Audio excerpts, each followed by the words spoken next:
Welcome to the channel. My name is Sky, and in this video, I'm going to share with you how I took a home improvement business to $3 million a year in annual revenue using this exact simple 8-step process. This process is called the customer value journey, and this is the thing we had to master to get to that milestone. The reason most businesses don't get to $3 million a year or multi-millions of dollars in revenue is because they're focused solely on lead generation, and that is really just one part of this journey. All right, so let's break down the customer value journey and go through each of the stages real quick so you kind of have a roadmap to understand this at a real simple level, okay? First step is awareness. This is where a customer becomes aware of your business, first of all. Second stage is engage. They start engaging with your content and getting some understanding of who you are and what you're about. Third stage is subscribe. This is where they give you their email address in return for something of value. Next is convert. This is where there's a small exchange of time or money on their part, so they're kind of investing something in the relationship. Excite is their first experience with you after investing their time or money. So this is kind of the first audition, and it should go well. They should get excited because that is kind of the setup to Ascension. And the Ascension is a ladder because this is where you then get the first sale. You maybe upsell or cross-sell to generate as much revenue as you can from the sale. Then advocate. So this is where the customer will refer for you. They'll advocate for you within the community. They'll endorse you and say that you guys are good. And then last is the promotion stage. This is where they become a referral source for you, where they're actually generating business for you. Right, so let's now apply this to home improvement companies specifically, and I'm going to reveal everything that we did to get to the $3 million a year in revenue. So we start here with awareness, engage, and subscribe. So across this whole chain, this is really about your content. What we did was we created videos and we created blog posts, okay? The reason that we did that is, number one, blog posts help with SEO. Google is the world's #1 search engine, so we want to appear there when someone searches in our marketplace. Reason we did YouTube is the world's second largest search engine. So we were kind of covering all bases. So we would do video content and usually then convert that into a blog post. So we didn't have to do like 2 pieces of content, right? We would use tools to adapt that. And that's for another video. And if you want to know about that, leave a comment below. We can definitely do that. But what we did here was we focused on content that is buying criteria specific. This is a phrase that you've probably never heard across anything to do with content marketing. What I mean by buying criteria is there are a series of steps or a specific set of information somebody needs to understand before they can buy. The biggest mistake that companies make in their content and in their marketing is they're pushing too hard because they think everybody's ready to buy. The stats tell us that only 3% are ready to buy in any market, not just home improvement, any business, any country, any industry, okay? So that means when there's 97% who aren't ready to buy, what are they doing? Well, they're probably gathering information, okay? There are these 5 stages of awareness, and they kind of go in sequence. So a customer has to first understand they have a problem. For example, I have a leak in my roof. If they don't have that awareness, they're never calling you if you're a roofing company, right? Once they're aware of the problem, they then need to understand the different solutions. Okay, what are the ways I can fix this? Can I do it myself? Do I need to get a company? What type of company? What are the different solutions that the companies offer? So they then need to become educated about the different solutions, the different ways to solve that problem. Once they've done that, only then are they ready to say, okay, which of the companies do I wish to engage with, okay? And yes, you can educate somebody over the phone, but a customer's usually not ready to reach out to you because they're worried about being sold to. So this is where content comes in across here. We're going to educate the market for free through valuable content. So what we did was we said, what does somebody need to know to buy? And I'll give you 3 quick examples. In our market, one was that when we did swimming pools, companies would often use pipes from China that wouldn't last very long. They would break after a year or 2. There'd be an expensive repair, whereas we used American-made pipes that had a 10-year guarantee. So one thing they needed to be aware of is, hey, when you're doing your pool, make sure you ask the company about the pipes they're using, because you're going to have this problem. It doesn't matter whether they ever asked those companies that question. They probably didn't.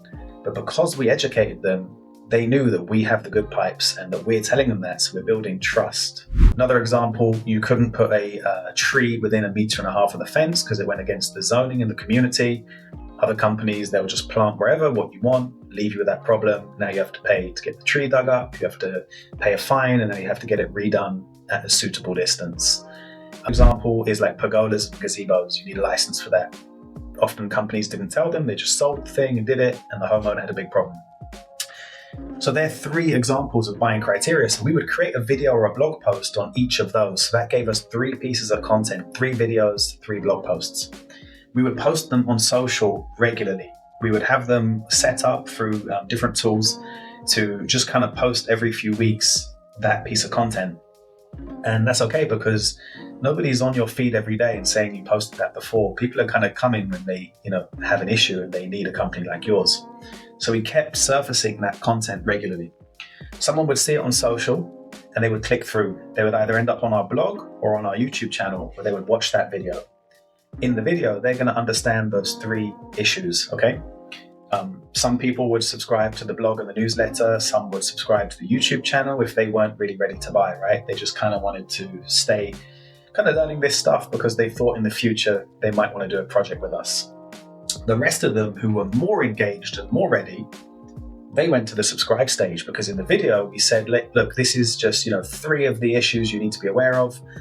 We actually have a longer video or a PDF guide called the 10 things you need to know before you hire any landscaper in whatever the region is, right? Click the link in the description. They would go and they would then give us their email address in return for that guide. Now that has all 10 of those different buying criteria reasons. So people would then kind of understand more about what needs to be done, but it would build an incredible amount of trust, okay? So this is content, covers all of these 3 if you do it well. For the people who did subscribe, they would be offered a discovery call, okay? Discovery call, and then usually that would lead to a home visit where we could come and see the space. In the conversion stage, this is not where you're making your first money. This is the conversion from a stranger to somebody whose details you have. So the prospect is now investing their time with your company. So the first sell is getting the prospect to invest. Up until now, you've been giving, right? You've been educated, giving. Here they've given an email address, so there's like a small escalation on their side. There's a small commitment on their part. Now here we're escalating their commitment, so we're converting them to having more intent. So here, this is the discovery call stage. So somebody would book a call actually by filling out a form with their details. We would call them back honestly immediately. Speed to lead is, again, one of the most important factors. If you leave this even an hour, you have a problem, because someone else who phones quicker will likely get that business. So we had it where we had people in the office that would make the phone call, and they would initially qualify them. In this, it's really just like, where are you at? What type of project is it? What are you interested in? What are your questions? Just so we could prep the sales team when they went out to visit with the homeowner. Big mistake here is jumping on the phone or getting to their home and acting like the big shot, the expert. No, you're there to listen and to learn and to guide. You're an advocate for them, okay? So here, as long as they're qualified, we'd arrange the home visit. And that home visit, as long as the prospect is a good one, 9 times out of 10 would lead to the next stage, which would allow us to quote for the project. So getting the home visit, again, is like the second sale, right? Get the discovery call 1, get the home visit 2. The next stage here is excite. So when we get to the home visit, we want to excite them. We want to listen. We want them to feel heard. We want to understand the project. We want to understand their vision. Paint a vision of what the future could look like for them. Here's how you could use the space. Here's how you could maximize this. Here's how you could save some money there. Here's what you need to watch out for if you're talking to anybody else about this, right? These are the kind of things we would do in this stage. At that stage, if we've done that right, they're usually so excited that they say, you know what, let's go ahead and I want to get a quote from you. The design was the first thing that we sold, and the quotation was then wrapped up into that. Because we'd designed it, we got the information we needed in order to do a very accurate quote. So we were kind of down here, and this was in the low thousands of dollars here for the design. And that's because the ticket price on these projects was significant. We were talking like 100K plus projects here, okay? So the design was the first sell. Now, we actually go back to the excite stage, because if your initial piece of work that you do for money isn't good enough, they don't get excited, and then they don't ascend the ladder where they take a project, okay? So whether it's a free quote, whether it's a paid design, whatever it is, it has to be so good in both the work and the way you deliver it, okay? When you do that, the excitement happens, and then they go, I'm ready to go to the next step. The next step for us over here was them saying, I'm ready to do a project, okay? So we would then do the project. The final step for us of Ascension was, as we get near to the end of the project, we would have a maintenance upsell. So we would say to them like, hey, look, we've built this landscape or this pool, and it looks great, but in order for it to stay looking good, you're going to have to maintain this thing. We have a maintenance service. It costs this much. We come every month. Here's the things we do. Here's the benefits, etc., right? That way, you have made kind of 3 sales within one, right? You've got design, project, maintenance, because the time they're going to buy is when they're already spending money. When you go to somebody after the project has happened and you try and get more money from them, it is infinitely harder, because you have to start that whole conversation again. They have to get into that space. So you do it during the project. And one thing here, this only works if you've done a good job on the project. If you've been late, you've had delays on getting some of the materials, if the project deadline has crept too much, if your communication hasn't been great, you're going to have a problem with selling them, because they're like, well, why would I want more of a bad experience? Like, let's just get this thing finished, right? So are you seeing kind of how like every stage builds, and optimizing this whole thing, that's what gets you into that 7-figure and beyond annual revenue. Okay, let's go to advocate. So assuming the project went well, everything's done and it's finished, you're then going to ask for a review here. What we always did before that was, at the end of a project, we kind of had a like project closing protocol. So in that, we made sure that they were completely happy, that there was nothing that should have been done that wasn't, that the site was cleaned up, the team had been good. We did everything. So even if there was an issue on the project, which can happen, that's reality, we made sure that we were attentive to it. We let them know that that's not the way we do things. We kind of showed up, right?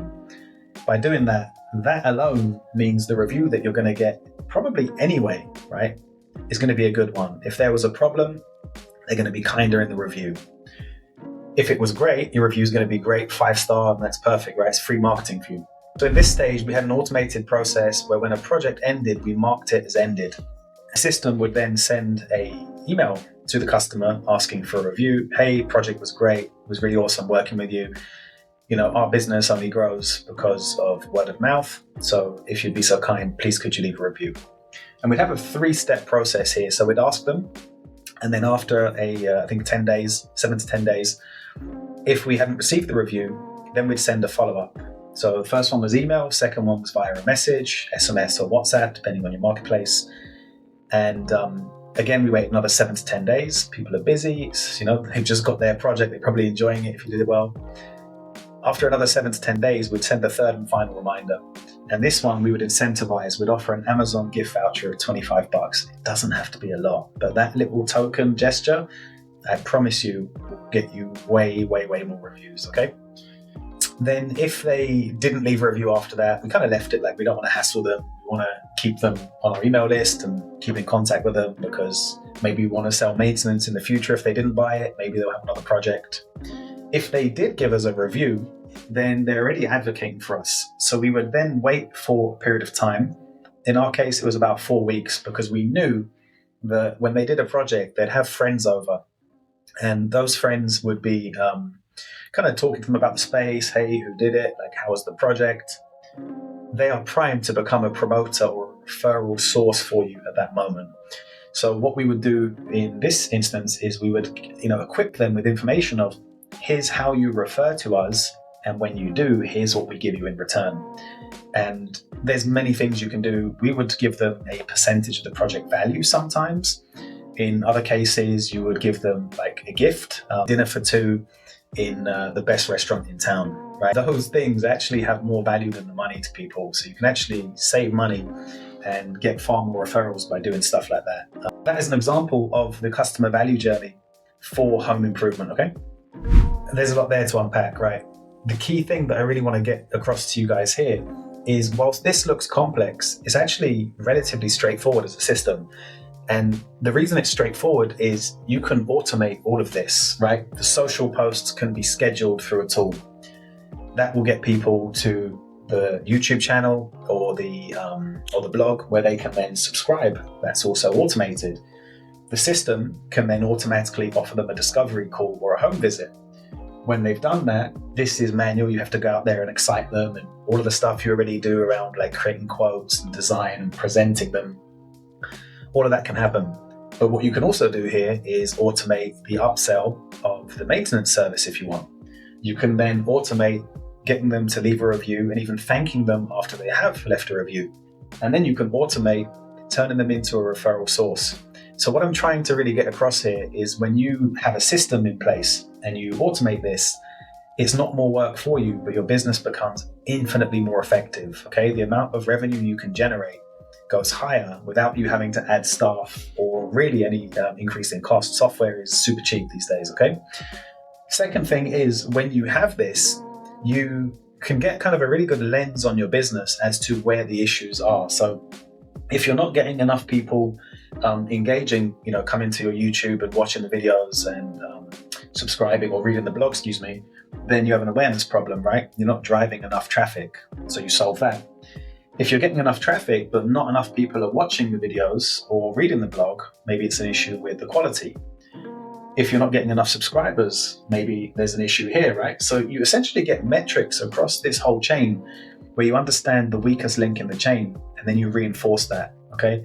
So this is kind of the whole process. This is something that I really, really recommend you guys start thinking about. If you want me to go into the nuts and bolts, the practicalities, the tactical level stuff, for each of these stages, I can do that. Leave your questions and your comments below the video and I'll go through them and I'll use that for any follow-up videos that you may want on this topic, because this is really, really something that you need to master to go to the next level. All right, so to wrap this up, let's summarize the key points. Every business out there should be thinking in terms of the customer value journey, not just in terms of lead generation. The action for you, if you made it to the end, is to start mapping this out. Draw this on a piece of paper and start mapping out, what do we have in place that helps customers become aware of us? What do we have in place for them to engage once they are aware of us? What devices or processes do we have for somebody to subscribe? When you map this out, you're going to start seeing where the gaps are and you're going to start immediately seeing what you need to do to plug those gaps, okay? I'm also going to go into each of these in more depth. I'm going to give you some very real examples. I'm going to share my screen. We're going to go, over the shoulder, side by side with me. And we're going to break down each of these one by one over the coming days and weeks. So make sure you're subscribed to the channel. Make sure you're following and you've got the notifications on, because there's going to be some real deep stuff going on here. And I know you guys are going to enjoy it. So with that said, thanks very much. And I will see you in another video. Bye.